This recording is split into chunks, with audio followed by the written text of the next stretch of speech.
दोस्तों नमस्कार, स्वागत है एक बार फिर से आपका हमारे इस चैनल में। दोस्तों आज से हम बहुत ही एक इम्पॉर्टेंट सीरीज़ है वो चालू करने जा रहे हैं। ये बेसिकली जीएस में जैसे इंडियन पॉलिटी है, एम लक्ष्मीकांत बुक जो है उसकी हम जो सीरीज़ है वो चालू करेंगे।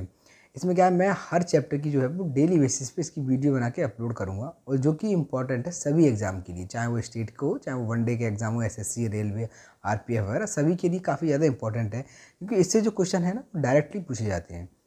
तो हर चैप्टर की एक सेपरेट वीडियो मैं डेली बेसिस पे इसको अपलोड करूँगा। तो चलिए शुरू करते हैं। हम जो पहली चैप्टर है इसमें हिस्टोरिकल बैकग्राउंड, तो आज हम हिस्टोरिकल बैकग्राउंड को कवर करेंगे। और हिस्टोरिकल बैकग्राउंड को दो भागों में बांटा गया है वैसे देखें तो हम, एक तो कंपनी रूल और एक क्राउन रूल। तो आज हम इस वीडियो में जो कवर करने जा रहे हैं वो करने जा रहे हैं कंपनी के रूल को। तो चलिए शुरू करते हैं कंपनी रूल। जैसे आपको पता है कि हमारे यहाँ जो ब्रिटिशर्स आए थे 1600 में आए थे ट्रेडर की फॉर्म में। इन्होंने क्या है कि ब्रिटेन में या हम कहें यूरोप में इन्होंने अपनी एक कंपनी बनाई थी, जो ग्रुप में मिलकर कई लोगों ने एक कंपनी बनाई थी। ऐसी एक कंपनी बनाई थी जिसको कहा गया था कि ईस्ट इंडिया कंपनी। अब ये ईस्ट इंडिया कंपनी है वो ईस्ट का नाम क्यों रखा था, क्योंकि जो इंडिया है वो यूरोप से ईस्ट की साइड में है, इसीलिए इसका जो नाम रखा गया था वो रखा गया था ईस्ट इंडिया कंपनी। ये कंपनी इंडिया में आएगी और इंडिया में ट्रेड करेगी। तो ये जब वहाँ से आए थे तो ये जो उस समय की जो क्वीन थी, क्वीन एलिजाबेथ, उनसे एक चार्टर लेकर आए थे, एक परमिशन लेकर आए थे कि जो ये जाके वहाँ जाके ट्रेड करेंगे और वहाँ से भी जो भी रेवेन्यू इनको जनरेट होगी उसमें ब्रिटिश गवर्नमेंट को ये टैक्स के तौर पे कुछ देंगे। ठीक है, ऐसा इन्होंने ये 1600 में इन्होंने इंडिया ये आए थे ट्रेड के मकसद से। 1765 में जो कंपनी है जो कि अब तक एक प्योरली ट्रेडिंग कंपनी थी उसको दीवानी राइट मिल गया था। अच्छा, 1765 ही ऐसा इंपॉर्टेंट ईयर क्यों है, क्योंकि आपको पता होगा कि 1764 में एक बैटल हुआ था, बैटल ऑफ बुक्सर, जो कि बहुत ही ज़्यादा इम्पॉर्टेंट है पॉलिटिकल पॉइंट ऑफ व्यू से, क्योंकि इस समय जो मुग़ल एम्परर थे शाह आलम सेकंड, उसको हराकर इन्होंने जो है कि उनको हराकर उनके साथ में 1765 में एक एग्रीमेंट किया था। इसको दूसरे नाम से भी जाना जाता है, इलाहाबाद एग्रीमेंट के नाम से। तो उसमें इन्होंने क्या है कि 3 प्रोविंसेस थी उस समय पे, जो बंगाल है, बिहार और उड़ीसा की, रेवेन्यू कलेक्ट करने का जो राइट था वो मुग़ल के एम्परर से ले लिया था, मतलब दीवानी राइट जो है वो उनसे ले लिया। अब इन तीनों प्रोविंसेस से जो रेवेन्यू होगी वो डायरेक्टली कौन कलेक्ट करेगा, ईस्ट इंडिया कंपनी, और उसमें से कुछ हिस्सा था जो मुग़ल के एम्परर को दिया जाएगा। अब आपको जैसे पता भी होगा कि इंडिया को उस दौरान क्या कहा जाता, सोने की चिड़िया कहा जाता। तो जब ये ट्रेड करने आए थे इंडिया में ब्रिटिशर्स, तो क्या हुआ था कि यहाँ से जब ये ट्रेड करके जो चीज़ें वहाँ उस समय पर 1600 के दौरान जो यूरोप में इंडस्ट्रियल रिवॉल्यूशन भी हो चुका था, तो वहाँ से जो भी आइटम्स होते थे वो बना के लाते और यहाँ आके सेल करते। उसके बदले में ये वहाँ यहाँ से इंडिया से बहुत ज़्यादा रेवेन्यू लेके जाते थे, जो वाकई यूरोपियंस को यह बहुत ज़्यादा आकर्षित करती है कि आखिरकार ऐसा क्या है कि वहाँ से इतनी ज़्यादा रेवेन्यू ये कलेक्ट करके लेके आ रहे हैं। और जब ब्रिटिशर्स यहाँ आए थे और उस समय पे जो ईस्ट इंडिया कंपनी है ये इसको पूरा, मतलब क्वीन एलिजाबेथ ने उन्होंने एक इन्हें पूरा चार्टर, मतलब लाइसेंस दे दिया था कि आप जाओ और आप ही उस वहाँ पर ट्रेड करोगे। तो ऐसा ही शुरू होता है। फिर यहाँ पे काफ़ी क्या है कि इंडिया में प्रोविंसेस उस समय पे थी, जैसे महाराष्ट्र है, मुंबई है और सूरत की है, अजमेर की प्रोविंसेस है। तो यहाँ पे जो छोटे लोकल रूलर्स थे इनमें आपस में लड़ाई होती रहती थी। उस चीज़ का जो ब्रिटिशर्स थे उन्होंने बहुत ज़्यादा फ़ायदा उठाया कि एक ही दूसरे से लड़ाई करवाते और अपनी सपोर्ट करते एक को, और जब वो सपोर्ट करते तो उसके बदले में उसके साथ तरह तरह के एग्रीमेंट वो करते। तो ऐसे ही अगर 1764 का जो युद्ध देखा जाए, बैटल ऑफ बुक्सर, जिसमें मुग़ल के एम्परर को हरा के इन्होंने 3 जो स्टेट है, बिहार, बंगाल और उड़ीसा की दीवानी राइट ले ली थी, मतलब रेवेन्यू कलेक्ट करने का जो राइट था वो इन्होंने ले लिया था। और यहाँ से ही क्या होता है, इन्होंने शुरुआत हो जाती है अपने टेरिटोरियल पावर को बढ़ाने की। मतलब क्या है, अब इन्होंने धीरे धीरे और जो प्रोविंसेस थी उनको भी अपने अंडर में लाना शुरू कर दिया। और आखिरकार आपने देखा होगा ऐसी बहुत सारी इसी पीरियड के दौरान इवेंट्स हुई, ऐसी घटनाएं हुई, जिससे कहीं ना कहीं देखने को मिलता है कि जैसे 1857 की सिपाही विद्रोह था, सिपाही म्यूटनी थी, वो हुई थी। उसके बाद से 1858 में ये जो रेस्पॉन्सिबिलिटी थी ना, वो सीधे सीधे ब्रिटिश क्राउन ने अपने हाथों में ले ली उन्होंने, कि अब इससे ज़्यादा जो ईस्ट इंडिया कंपनी उसको छूट नहीं दी जाएगी। अब जो सरकार सीधे सीधे कौन चलाएगा, जो सरकार चलाने की जो जिम्मेदारी थी वो ब्रिटिश ने अपने हाथ में ले ली थी। और ये ब्रिटिश जो रूल है वो चालू रहा था कब तक, जब तक हम आज़ादी मिली थी, 15 अगस्त 1947 तक। अब जैसे ही हम आज़ाद तो हुए, हमें एक ज़रूरत पड़ी थी, क्या, एक संविधान की। क्योंकि जो पहले लॉ एंड ऑर्डर्स जो थे या जो रूल्स बनाए जा रहे थे वो ब्रिटेन की पार्लियामेंट बनाती थी और उसको यहाँ पर जो गवर्नर्स होते थे वो इम्प्लीमेंट करते थे। लेकिन जब आज़ादी होने के बाद जब वो इस देश को छोड़ के जा रहे थे तो जो एडमिनिस्ट्रेशन की जो पावर थी या कंट्रोल जो है वो इंडियंस के हाथ में आ गया था। तो एक ऐसे रूल्स तो होने चाहिए जो देश को चला सकें, इसीलिए संविधान की ज़रूरत हुई। तो सबसे पहले एम.एन. रॉय जो कि एक कम्युनिस्ट मूवमेंट के बहुत पायनियर थे, उन्होंने 1934 में सबसे पहले एक मांग की थी कि एक कॉन्स्टिट्यूंट असेंबली को बनाया जाए, जो वो कॉन्स्टिट्यूंट असेंबली ही होगी वो जाके संविधान को बनाएगी। और उसी को देखते हुए यहाँ से क्वेश्चन डायरेक्ट पूछा जाता है कि सबसे पहले जो कॉन्स्टिट्यूंट असेंबली को बनाने की बात या किसी ने सजेशन दिया था, तो सीधे सीधा आंसर हो जाएगा एम.एन. रॉय ने। तो 26 जनवरी 1950 को हमारी कॉन्स्टिट्यूंट असेंबली है नहीं, संविधान जो है वो बनकर तैयार हो गया। तो मतलब लागू हुआ था 1950 में, पूर्ण रूप से लागू हो गया था। वैसे तो 26 नवंबर 1949 को ही बनकर तैयार हो गया था और इस समय कुछ पार्ट्स जो हैं हमारे संविधान के कॉन्स्टिट्यूशन के वो लागू कर दिए थे, लेकिन पूरा कॉन्स्टिट्यूशन जो है वो 26 जनवरी 1950 को लागू हुआ था। कॉन्स्टिट्यूंट असेंबली को कब बनाया गया था? 1946 में। यहाँ से क्वेश्चन आता है संविधान जो सभा थी वो है कॉन्स्टिट्यूंट असेंबली है, उसको कब बनाया गया था। तो अगर हम देखें तो ऐसी बहुत सारी इवेंट्स या घटनाएं हुई थी ब्रिटिश पीरियड के दौरान जिसने कहीं ना कहीं उस चीज़ों से मतलब ये चीज़ तय कर दी थी कि अगर एक सही सरकार चलानी है, सही तरीके से एडमिनिस्ट्रेशन को चलाना है, तो एक सेट ऑफ रूल्स की ज़रूरत होगी। और वो सेट ऑफ रूल्स क्या है कि आज हम देख रहे हैं हमारा कॉन्स्टिट्यूशन है। तो चलिए शुरू करते हैं अपनी कंपनी रूल जो है 1773 से शुरू होकर 1858 तक रहता है। यहाँ तक सीधे तौर पे क्या है कि ईस्ट इंडिया कंपनी जो थी वो ही कंट्रोल कर रही थी, वो ही रूल कर रही थी, इसीलिए इसको कंपनी रूल कहा जाता है। तो इस सीरीज़ में जो पहला एक्ट आता है वो आता है रेगुलेटिंग एक्ट 1773 का। ये जो एक्ट था वो बहुत ही ज़्यादा इंपॉर्टेंट है हमारे कॉन्स्टिट्यूशनल डेवलपमेंट के लिए। जैसे कि ये इसका जो पहला प्रोविज़न, ये एक पहला स्टेप था जो ब्रिटिश गवर्नमेंट ने लिया था, जो कंपनी है उसको कंट्रोल करने के लिए, उसकी जो अफेयर्स हैं उनको रेगुलेट करेगी। अब तक क्या है कि जैसे मर्जी आ रही थी कंपनी जो है वो अपने आप ट्रेड कर रहे थे और मैनेज कर रहे थे, एडमिनिस्ट्रेशन चला रहे थे। लेकिन इस एक्ट के द्वारा अब वो ब्रिटिश गवर्नमेंट है वो उनको रूल्स वगैरह बता रही है, उनको एक जिम्मेदारी है वो उसने अपने ऊपर ली है। दूसरी इंपॉर्टेंट देखें तो पहली बार जो पॉलिटिकल और एडमिनिस्ट्रेटिव फंक्शंस थे वो कंपनी के डिफाइन किए गए थे कि पॉलिटिकल क्या रहेंगे और एडमिनिस्ट्रेशन क्या रहेंगे। और इसी तरह देखें तो एक सेंट्रल एडमिनिस्ट्रेशन की नींव जो है वो रखी गई थी भारत में, क्योंकि अब तक जो पावर्स बटी हुई थी वो कहीं ना कहीं एक किसी बंदे के हाथ में या एक काउंसिल के हाथ में दी जा रही थी। वहाँ से वो कंट्रोल बैठे बैठे जो ब्रिटिश का जितना भी एरियाज थी, जितनी टेरिटरीज में उनका कंट्रोल था, वो उसको कंट्रोल करेगा अब। और फीचर्स की बात करें तो जैसे कि जो गवर्नर थे बंगाल के, उसको बदल कर गवर्नर जनरल ऑफ बंगाल बना दिया गया था और उसको एक एग्जीक्यूटिव काउंसिल बनाई गई थी। और ये एग्जीक्यूटिव काउंसिल में 4 मेंबर होंगे जो कि गवर्नर जनरल है उसकी मदद करेंगे, मतलब उसके कामकाज में उसकी हेल्प करेंगे। और पहले गवर्नर कौन बने थे? पहले गवर्नर जनरल बने थे लॉर्ड बैरन हास्टिंग्स। नेक्स्ट हम पॉइंट देखें हम तो जो गवर्नर थे बॉम्बे के और मद्रास प्रेसिडेंसी के, उनको गवर्नर जनरल जो बंगाल के थे उनके सबॉर्डिनेट कर दिया था। मतलब पहले क्या होता था कि पहले ये अगर बंगाल की बात करें हम, ये बंगाल है और ये मद्रास और ये बॉम्बे है, तो यहाँ की तीनों के जो अलग अलग गवर्नर होते थे और ये तीनों के पास पावर होती थी कि वो अपने प्रोविंसेस को कैसे रूल करेंगे, ठीक है। लेकिन अब क्या हुआ कि इस एक्ट के द्वारा ये मद्रास और बॉम्बे के जो गवर्नर थे उनको सबॉर्डिनेट बना दिया बंगाल के। मतलब ये वो जो भी कुछ करेंगे वो बंगाल के गवर्नर जनरल कहेंगे, उनके कहने पर करेंगे। अब ये फ्रीली या इंडिपेंडेंटली कोई भी स्टेप नहीं ले पा रहे थे। नेक्स्ट अगर थर्ड पॉइंट देखें तो पहली बार सुप्रीम कोर्ट की स्थापना की गई थी कब? 1774 में। कहाँ पर? कलकत्ता में। और इसमें एक चीफ जस्टिस थे और कुछ अन्य जज थे। और जो फर्स्ट चीफ जस्टिस थे, जो पहले चीफ जस्टिस बनाए गए थे, तो कौन थे? Elijah Impey. ये बहुत ही ज़्यादा इंपॉर्टेंट है, क्वेश्चन पूछ जाता है कि पहले चीफ जस्टिस है वो कौन थे? तो एलिजा इम्पे और 3 अन्य जज थे। और पहला सुप्रीम कोर्ट कहाँ बनाया गया था? तो कलकत्ता में। यहाँ तक की जो बातें हैं वो अपनी क्लियर होती हैं। नेक्स्ट आगे की तरफ चलते हैं।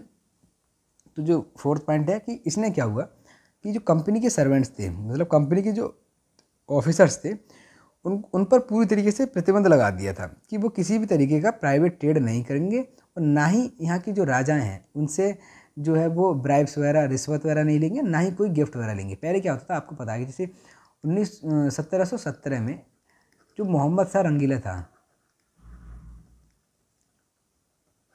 मोहम्मद शाह रंगीला ने क्या हुआ कि उस समय पे दस्तक इशू किए थे। दस्तक का मतलब है एक पास इशू किया था, और वो पास ईस्ट इंडिया कंपनी को था कि आप फ्रीली ट्रेड कर सकते हैं बिना कोई टैक्स लगाए, मतलब आपसे कोई भी टैक्स नहीं लिया जाएगा। उस चीज़ का जो फ़ायदा उठाया था वो कंपनी के ऑफिसर्स थे, जो सर्वेंट्स थे, उन्होंने भी उठाया। तो वो क्या हुआ कि धीरे धीरे वो प्राइवेट ट्रेड में जुड़ गए उस चीज़ का फ़ायदा उठा के। तो उसी चीज़ को देखें तो रेगुलेटिंग एक्ट जो था 1773 का, उसमें इस चीज़ को पूरा प्रतिबंध लगा दिया था कि कोई भी कंपनी का ऑफिसर है वो किसी भी तरीके का प्राइवेट ट्रेड नहीं करेगा, और ना ही यहाँ के जो राजा हैं उनसे किसी तरीके के उपहार वगैरह जो दिए जाते थे वो लेगा, और रिश्वत तो पूरी तरह से बंद कर दी। नेक्स्ट क्वेश्चन है ब्रिटिश, इसने है जो ब्रिटिश गवर्नमेंट का जो कंट्रोल था कंपनी के ऊपर उसको और ज़्यादा स्ट्रॉन्ग कर दिया। अब वो कैसे, पहले क्या है कि कोर्ट ऑफ जो डायरेक्टर्स थे जो कंपनी को गवर्न कर रहे थे, उससे कह दी कि साहब आप जो रेवेन्यू है, सिविल है, मिलिट्री अफेयर्स हैं भारत के, मतलब इंडिया के रिगार्डिंग जो भी मैटर्स हैं उसकी पूरी पूरी रिपोर्ट आप किसको देंगे, ब्रिटिश गवर्नमेंट को आप देंगे। तो इससे देखी जाए तो एक रेस्पॉन्सिबिलिटी जो थी वो ईस्ट इंडिया कंपनी पर कहीं ना कहीं आ चुकी थी, जो अब तक फ्रीली ट्रेड कर रहे थे, जैसे मर्जी उनकी वैसे ट्रेड कर रहे थे। अब उनको जहाँ इंडिया में क्या चल रहा है उस समय पे, मिलिट्री क्या है, कैसे काम कर रही है, सिविल या रेवेन्यू कितनी कलेक्ट हो रही है, किस तरीके के वहाँ पर जो टैक्स वगैरह लगाए जा रहे हैं, उस सब की जो जानकारी है उन्हें ब्रिटिश गवर्नमेंट को देनी पड़ रही थी। वो किसको, जो कोर्ट ऑफ डायरेक्टर्स हैं। अब इस सीरीज़ का जो नेक्स्ट अगर आता है तो है, इस सीरीज़ में जो अगला एक्ट आता है तो आता है पिट्स इंडिया एक्ट 1784 का। अच्छा, एक बात आपको ध्यान रहे, जो चार्टर है ना, चार्टर हमेशा 20 साल के बाद 20 साल के लिए इशू किए जाते थे। इन 20 साल में कंपनी जो चाहे वो कर सकती है, बिल्कुल फ्री हो जाती थी वहाँ से एक लाइसेंस लेने के बाद। लेकिन इसमें भी क्या है कि जैसे चार्टर 1773 का जब इशू किया गया था, तो इसके बाद अगला जो अगर चार्टर देखें हम तो अगले आएगा 1793 में, और इसके बाद जो आएगा अगला आएगा 1813 में, और फिर 1833, और 1833 के बाद आएगा 1853। तो ये चार्टर की सीरीज़ है। चार्टर जो होते हैं वो हमेशा से 20 साल के बाद इशू किए जा रहे थे। तो हम सभी चार्टर को यहाँ नहीं कवर करेंगे, बल्कि उन्हीं चार्टर को या एक्ट को कवर करेंगे जो पॉलिटी के पॉइंट से इम्पोर्टेंट है। तो अगला जो एक्ट, अच्छा इसके बीच कुछ में जो भी एक्ट पास किए जा रहे थे वो बेसिकली क्या है कि उस चार्टर में कोई कमी रह गई थी, उसमें मॉडिफाई करने के लिए एक्ट इशू किए जा रहे थे। ऐसे ही ऐसा है पिट्स इंडिया एक्ट। अच्छा, इसका जो नाम है वो पिट्स क्यों बना था, क्योंकि उस समय पे जो ब्रिटेन में जो पीएम थे वो थे, ब्रिटेन में उस दौरान जो पीएम थे वो आपको बताना है कौन थे, और उन्हीं के नाम पे ये जो एक्ट है वो बनाया गया था। तो अगर हम देखें उस समय पे जो वहाँ के पीएम थे वो थे विलियम पिट, और इसी वजह से उनका जो एक्ट है, इस एक्ट को नाम दिया गया था कि पिट्स इंडिया एक्ट 1784। इसने क्या है कि जो भी कमियां रह गई थी रेगुलेटिंग एक्ट 1773 में उसको सही किया, और उसी को देखते हुए इससे पहले एक एक्ट पास किया गया था 1781 में, और उसको कहते हैं हम कि एक्ट ऑफ सेटलमेंट। तो यहाँ कुछ, और उसके बाद जो एक्ट पास किया गया था वो था पिट्स इंडिया एक्ट 1784 का। इसकी बात करें तो हम पहला फीचर्स तो इसका यही था कि इसने कंपनी की जो कॉमर्शियल और पॉलिटिकल फंक्शंस हैं उसको पूरी तरीके से अलग कर दिया। कॉमर्शियल की मतलब है कि यहाँ ट्रेड से रिलेटेड जो भी है वो, और पॉलिटिकल से मतलब है जो एडमिनिस्ट्रेशन फंक्शन है। तो कंपनी के ट्रेड और एडमिनिस्ट्रेशन दोनों ही फंक्शन है बिल्कुल उसको क्लियर कर दिया कि कौन कितने बीच में रहेगा। जैसे कि कोर्ट ऑफ जो डायरेक्टर्स थे वो मैनेज करेंगे कॉमर्शियल अफेयर्स को, कॉमर्शियल मतलब वो सिर्फ ट्रेड को देखेंगे, जबकि एक नई बॉडी बोर्ड ऑफ कंट्रोल है उसको बनाया गया था कि ये पॉलिटिकल अफेयर्स देखेंगे, मतलब ये वहाँ का जो एडमिनिस्ट्रेशन है उसको संभालेंगे और उसको देखेंगे। इसी तरीके से हम कह सकते हैं कहीं ना कहीं ये एक दो सरकार का एक शुरुआत हो गई थी कि एक सरकार मतलब एक ग्रुप है वो किसी पर्टिकुलर एक चीज़ पे फोकस करेगा और दूसरा है दूसरे पे, और ये दोनों ही जो रिपोर्ट कर रहे थे सीधे सीधे किसे कर रहे थे, ब्रिटिश गवर्नमेंट को। ठीक है, नेक्स्ट क्वेश्चन जो है ये बोर्ड ऑफ कंट्रोल है, वो सुपरवाइज कर सकते, डायरेक्ट कर सकते थे सभी ऑपरेशन, चाहे वो सिविल हैं, मिलिट्री के हैं, रेवेन्यू के हैं, ब्रिटिश पोजीशन जहाँ जहाँ तक ब्रिटिश का कंट्रोल था, जिन प्रोवेंसेस तक जहाँ जहाँ तक ब्रिटिश की जो टेरिटरीज थी उन सब में क्या चल रहा है क्या नहीं चल रहा है, उससे रिलेटेड सभी जो मैटर्स हैं उसको कौन कंट्रोल करेगा, board of control, board of control ये सभी मैनेज करेंगे। अब ये जो एक्ट है वो दो कारणों की वजह से बहुत ही ज़्यादा इंपॉर्टेंट रहा था। पहली बार तो ये कि कंपनी की टेरिटरीज कहाँ तक है, मतलब जो ब्रिटिश पजेशंस है इन इंडिया में वो पूरी तरीके से पहली बार ये क्लियर हो गया था कि कहाँ तक ब्रिटिश के जो लॉ हैं वो अप्लाई हो रहे हैं। तो इसका मतलब यहाँ तक वो एरिया ब्रिटिश के अधीन है, ब्रिटिश के वो अंडर है, पहले कवर हो गया। दूसरी बात क्या है कि एक सुप्रीम कंट्रोल जो थी वो कंपनी के अफेयर्स पे और उसके एडमिनिस्ट्रेशन पे वो भी साबित हो गई थी, क्योंकि अब तक क्या है कि अब हर चीज़ की जो जिम्मेदारी है वो किसके हाथ में है, ब्रिटिश गवर्नमेंट के हाथ में। जो कोर्ट ऑफ डायरेक्टर्स है वो सीधे सीधे किस पर, वो बोर्ड ऑफ कंट्रोल सीधे सीधे किसको रिपोर्ट कर रहे थे, कंपनी को नहीं, कंपनी के जो भी मैटर्स थे वो ब्रिटिश की गवर्नमेंट को रिस्पॉन्ड कर रहे थे। तो इस तरीके से देखा जाए तो कहीं ना कहीं जो कंपनी है वो ब्रिटिश की, जो ब्रिटिश गवर्नमेंट है वो कंपनी पर अपना जो रूल है या अपनी जो पावर है वो स्टार्ट कर दी थी उसने बढ़ाना। इस सीरीज़ में अगर हम नेक्स्ट एक्ट दें तो वो है चार्टर एक्ट 1833 का। अब इसमें हमने कहा था ना कि चार्टर एक्ट जो 93 का है वो रह गया और 1813 का रह गया।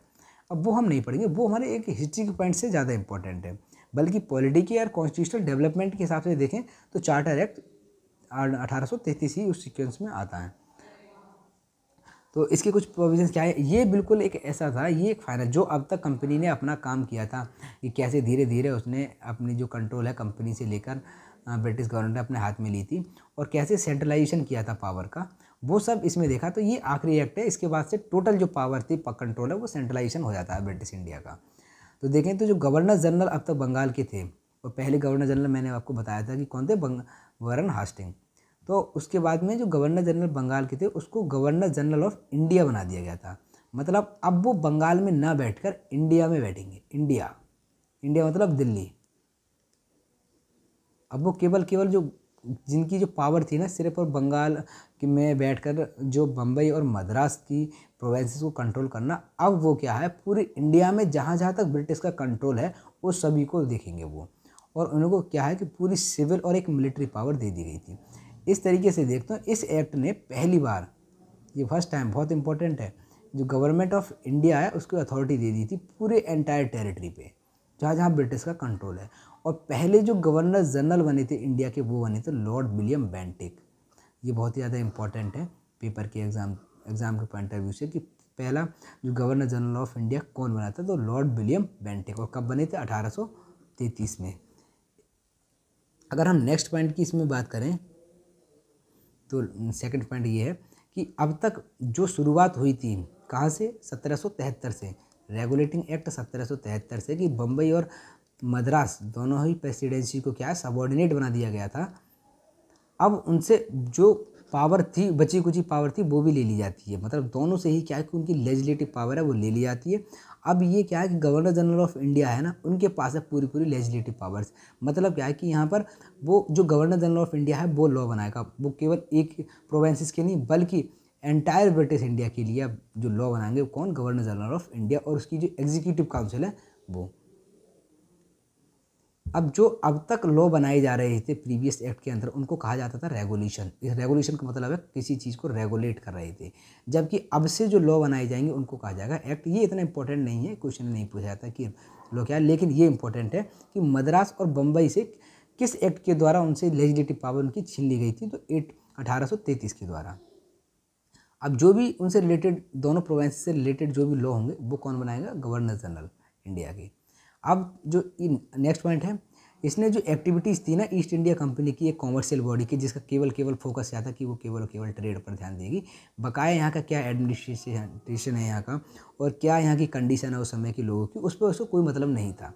लेकिन यहाँ से धीरे धीरे क्या हुआ कि उसको एक एडमिनिस्ट्रेटिव बॉडी बना दिया था कि आपका मतलब उद्देश्य केवल यहाँ ट्रेड करना नहीं है बल्कि यहाँ पे एक एडमिनिस्ट्रेशन करना है। एडमिनिस्ट्रेशन का मतलब है यहाँ की जो रिक्वायरमेंट्स है लोगों की उसको भी पूरा करना है, लेकिन जो उस समय ज़रूरत थी वो तो कभी पूरा नहीं हो पाई। जैसे अगर हम बात करें तो 1793 और 1813 के बीच में काफ़ी सारे ऐसी ब्रिटिश गवर्नमेंट ने स्टेप्स लिए थे, जैसे कि इंडिया में एजुकेशन को इम्प्रूव करने के लिए 1 लाख करीब पैसे जो है वो कंपनी खर्च करेगी। इस तरीके के कुछ स्टेप्स से और बहुत सारे लिए थे। लेकिन अब जो है वो केवल ट्रेड ना करके एक एडमिनिस्ट्रेशन भी करना है, और ये एडमिनिस्ट्रेशन किसके अंडर में होगा, ब्रिटिश की क्वीन के, मतलब ब्रिटिश गवर्नमेंट है, ब्रिटिश की महारानी के नेतृत्व में उनके अधीन रहकर आपको यहाँ क्या करना है, शासन करना है। नेक्स्ट पॉइंट है चार्टर एक्ट 1833 जो है ये कोशिश करता है कि एक सिस्टम इंट्रोड्यूस करने का। ये सिस्टम क्या था कि open competition for selection of civil servants, मतलब सिविल सर्वेंट्स की सिलेक्शन के लिए एक ओपन कंपटीशन की इसमें एक बात की गई थी। कि पहले क्या था कि जो सिविल सर्वेंट्स में सिविल सर्विसेज में केवल यूरोपियन ब्रिटिशर्स अलाउड थे, जबकि इंडियंस अलाउड नहीं थे। तो इस एक्ट में कोशिश की गई थी कि इंडियंस को भी एक मौका दिया जाए कि वो भी सिविल सर्विस में अप्लाई कर सकें, और उन्हें किसी भी पोजीशन से या किसी भी गवर्नमेंट ऑफिस से उनको दूर नहीं रखा जाएगा, कि कंपनी के अंडर जितनी भी ऑफिस हैं उनमें उनको एक मौका दिया जाएगा कि वो भी अप्लाई कर सकते हैं। लेकिन इसका जब विरोध किया गया था, बाद में कोर्ट ऑफ जो डायरेक्टर्स हैं उन्होंने उनके बहुत ज़्यादा विरोध करने पर इस प्रोविज़न को हटा दिया गया था। फिर उनको ये जो प्रोविज़न था कि वो भी अप्लाई कर सकते हैं, ये इस चीज़ को लागू नहीं किया गया था, इसको आगे चल के लागू किया गया है। तो वो देखें, हम लास्ट जो एक्ट आता है इस सीरीज़ में वो आता है चार्टर एक्ट 1853 का। इसमें क्या है कि जो कंपनी कोर्ट ऑफ डायरेक्टर्स थे जिनकी स्ट्रेंथ थी 24 और उसको घटाकर 18 कर दिया गया था, और द्वारा से ही it provide for open competition for civil services. मतलब क्या है कि जो 1833 के एक्ट में जिस एक्ट को बिल्कुल मतलब जिसने कोर्ट ऑफ डायरेक्टर्स ने जिसमें प्रतिबंध लगाया था, विरोध किया था, उसी चीज़ को द्वारा से लागू कर दिया था कि ना Indians can apply for the civil services के लिए। दूसरी बात है कि जो लॉ मेंबर थे ना उस समय पे, उनको पूरी मेंबरशिप दे दी गई थी कि आप लॉ बना सकते हो। लॉ मेंबर्स का मतलब कि जैसे अगर इंडिया के रिलेटेड अगर लॉ बनाना है तो कोई ऐसा व्यक्ति होना चाहिए जो इंडियंस के कानून की जानकारी रखता हो, या इंडियन की जो सोसाइटी है उस समय पे कैसी मांग करती है, किस तरीके का लॉ बनानी जानी चाहिए, उस चीज़ पर ध्यान रखें। तो इसी को देखते हुए पहले जो हमारी गवर्नर जनरल काउंसिल क्या थी 1+4 की, तो इसमें 6 मेंबर्स को और जोड़ दिया गया था। ये 6 जज जो थे सुप्रीम कोर्ट के थे, जिसमें कि सुप्रीम कोर्ट के थे, और 4 इंडियन सिविल सर्विसेज थे। ये 6 एडिशनल मेंबर जो जोड़ दिए गए थे, और ये कौन थे? सुप्रीम कोर्ट के जजेस। नेक्स्ट है it introduce open competition system for selection and recruitment of the civil servants. Civil servants का जो अब द्वारा से जो चुनने की प्रक्रिया थी, रिक्रूटमेंट थी, वो उसको ओपन कर दिया था। मतलब कि इंडियंस जो है वो अप्लाई कर सकते हैं, किसी भी व्यक्ति, चाहे वो इंडियंस हो, किसी भी कलर पे, रेस, रिलीजन, इनके आधार पर जो उस पर प्रतिबंध होते थे, पहले विरोध किया जाता, उन सभी चीज़ों को मतलब ख़त्म कर दिया। अब ऐसा कोई भेदभाव नहीं किया जाएगा, प्रतिबंध कर दिया इस चीज़ पर। अब दीजिए है coordinated civil services by 10 form. अब इसमें क्या हुआ? कोऑर्डिनेटेड मतलब क्या है कि जैसे आज देखते हैं कि एक अपर पीसीएस होता है या अपर होती है, ऐसी लोअर सर्विसेज होती है। तो जो लोअर सर्विसेज, अपर पे अभी भी ब्रिटिशर्स ही अप्लाई कर पाते थे, लेकिन जो लोअर सर्विसेज होती थी, लोअर सिविल सर्विस थी, उस पर इंडियंस कैन अप्लाई कर सकते थे। और इसके लिए मैकुले कमेटी बनाई गई थी इंडियन सिविल सर्विसेज के लिए। उसने रिकमेंड किया था 1894 में, जब इस चीज़ को पारित कर दिया गया था कि इंडिया जो इंडियंस हैं वो भी सिविल सर्विस के लिए अप्लाई कर सकते हैं, तो उनके लिए क्या प्रोसीजर होनी चाहिए, उस चीज़ को देखते हुए कमेटी बनाई गई थी, मैकुले कमेटी। कब बनाई गई थी? 1854 में। और पहली बार एग्ज़ाम कब सिविल सर्विस का लंदन में किया गया था? 1855 में। तो ये सब बातें हमें जो है वो ध्यान करना है, और ये खासकर ध्यान करना है कि जो कमेटीज़ पूछी जाती है ना एग्ज़ाम में, ज़्यादातर स्टेट एग्ज़ाम में, स्टेट्स जैसे पीसीएस हो, कहीं का भी हो, चाहे एमपी हो, यूपी का हो, उसमें ये दिया जाता है कि ये कमेटी है और किससे रिलेटेड है, या इसने जो रिपोर्ट दी थी वो किससे रिलेटेड है और इसको कब बनाया गया था। इतना है इंपॉर्टेंट पॉइंट। उस कमेटी से रिलेटेड तो बहुत कम ही पूछे जाते हैं, लेकिन ये ज़्यादा पूछा जाता है कि वो कमेटी किससे रिलेट करती है। तो इस तरीके से हमने जो है वो सभी चार्टर्स जो है 1853 तक की कवर की है। अच्छा, एक बात और भी अगर हम देखें, इस चार्टर एक्ट 1853 का है, इसमें एक पॉइंट और भी था कि सेंटर की जो लेजिस्लेटिव असेंबली थी ना, उसमें कुछ मेंबर्स को जोड़ा गया था, मतलब उसको एक्सपेंड किया जा रहा था। इसमें कुछ इंडियंस को भी अलाउ किया गया था, उनको मेंबर्स।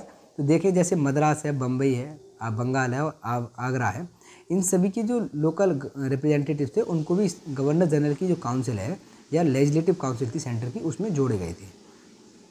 तो यहाँ तक जो हमारा है वो कवर होता है। अब हम आगे जो है नेक्स्ट वीडियो में हम कवर करेंगे द क्राउन रूल। और क्राउन रूल कब से कब तक का है? क्राउन रूल जो है वो 1858 से लेकर 1947 तक जो क्राउन रूल चलता है उसको हम इसमें कवर करेंगे। ऐसे ही हम धीरे धीरे हर चैप्टर की जो 2 या 3 वीडियोस में हम कवर करके चलेंगे, और ये सीरीज हम लगातार कंटिन्यू करेंगे। आपको कैसी लगी ये वीडियो? और हर वीडियो के बाद में हम क्या है कि उससे रिलेटेड जो प्रीवियस ईयर क्वेश्चन है, चाहे वो एसएससी के हों, स्टेट पीसीएस के हों, हम उनको डिस्कस करेंगे। कैसी लगी आपको वीडियो ये कमेंट में हमें ज़रूर बताएं। साथ ही साथ हमारे चैनल को सब्सक्राइब करें और शेयर करें। Thank you.